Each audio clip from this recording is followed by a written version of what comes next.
So welcome to today's video. We're going to talk all about fasting. I have just got to the greatest city in the world. This is Dubai in the background.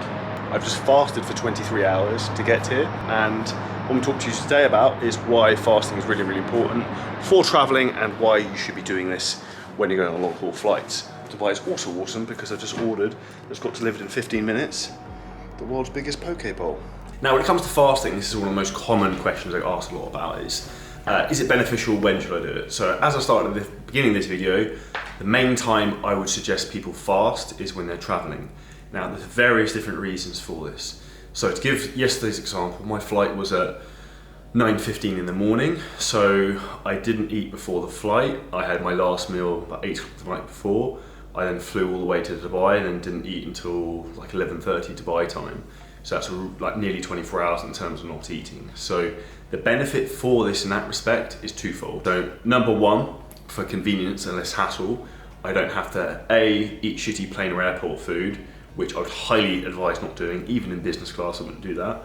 Very much higher risk in terms of actually getting food poisoning or something like that, which is obviously going to be horrendous when you're going away on holiday or on a business trip.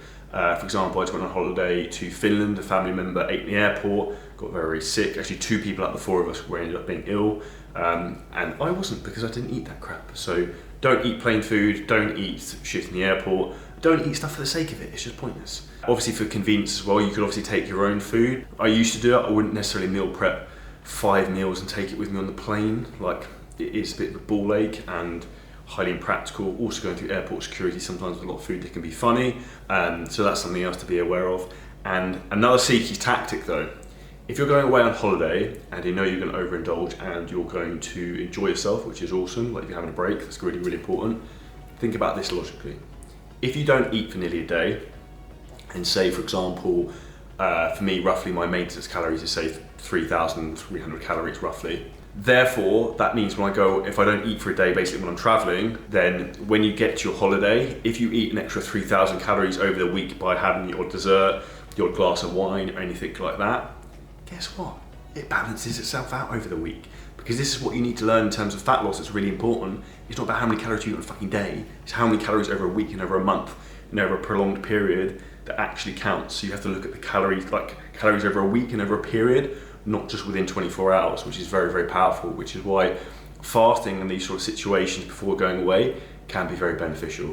Now, next tip why I like fasting for traveling, which is incredible, is because it gives a digestive reset. So for me, I'm not going to fast generally when I'm at home, which I'll talk about in a minute, but what allows my stomach to do in digestive system is to almost make sure it's fully cleared out and reset, because I eat a lot of food consistently all the time, and it can mean that your digestion is working overtime. Because I'm a big guy, I train a lot, I have to eat a lot, I have to drink a lot of fluid, and it's very, very important to make sure that my gut is running properly. So in terms of digestion, for me having a 24-hour break gives it a good time to catch up. Now, in terms of why I recommend specifically with flying as well, other than what I've already mentioned, when you fly, the cabin pressure has a lot of effects on your stomach in terms of screwy things. So you might notice that when you travel, you get a lot of digestive issues. This is one of the main reasons why, so I would also try not to eat because of that. And also, if you're eating things like carbohydrates or shitty food when flying, the water retention will shoot and go through the roof as well, particularly anything salty. So if you want to go on holiday and want to look awesome, eating food on the plane is a fucking disaster, so don't do that. In terms of why I don't like to fast normally, is a couple of different reasons. So if we think about logically what we're looking to do with the body, we're looking to try and optimize performance. So we want to try and fuel the body for performance. The only time I would use fasting would be if you train later on in the afternoon. You can fast in the morning, have one meal before training, and then go and train, or use like an intra-workout carbohydrate drink. I wouldn't do what some people do, which is fucking moronic, which would be, say for example, train at 7 a.m. in the morning, fast all morning till like 1 o'clock, and then eat. That's literally how you get metabolic issues and slow your metabolism down, because what's happening, you're literally teaching your body to work out, almost upregulate its metabolism, not feed it, put it into like, holy shit, this is starvation mode, that we haven't got nutrients coming in, so let's not turn up the furnace up in terms of burning calories, let's keep things revved down, and then you bring food in like hours later. It makes absolutely no logical sense, and It's the exact opposite of the specific approach we use with clients at CTO coaching, which is our metabolic priming approach, where we look to specifically put nutrients around a workout to optimize performance. Because by optimizing performance and creating an adaptive response, we build muscle, we lose body fat, and we feel fucking awesome, which is obviously the goal. So it's really, really important to make sure that you think about this and you become very aware of this.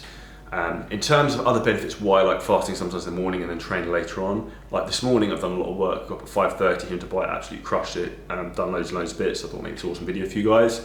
And I haven't eaten yet. So I find if I don't eat, my cognitive performance in terms of mental brain function is absolutely insane, next level. So if I want to go like super intense, like warrior monk mode with work or projects and stuff, what I like to do is not eat at those times, because I find then eating almost down regulates my brain function. So you'll notice that a lot in terms of carbohydrates. So having maybe protein and fats in the morning would be preferential, and there's a lot of benefits to that. One other last benefit in terms of fasting is in terms of anti-aging and increasing your telomeres. So this is basically when you're eating a lot of food, it's essentially putting strain on your body in terms of your body having to break it down and digest it, and actually like increasing the aging process. So by actually not eating and fasting for periods, it can be very effective in terms of resetting insulin sensitivity, helping with the growth hormone release, and also in terms of anti-aging. So there are a plethora of benefits. It's not something I would recommend people do all the time. I personally only do it when traveling for convenience. If you want to fast, I would fast through the morning up until maybe like 12, 1 o'clock, have a meal and then train in the afternoon. If you train first thing in the morning, don't fast in the morning, it's a really bad idea. You could fast in the evening, but then I wouldn't. Then most people want to chill in the evening and eat meals and enjoy themselves, so it doesn't really work, which is why I don't really recommend it to clients or to people generally, because of that aspect. So those are my thoughts. Use fasting when you're traveling, it's awesome. Or if you train in the afternoon, you can fast in the morning. That works really, really well. If you train first thing in the morning, don't fast, and it's not a wise idea. So let me know if this video was helpful. Please smash the like button, drop us a comment below, and subscribe, and we'll see you in the next video.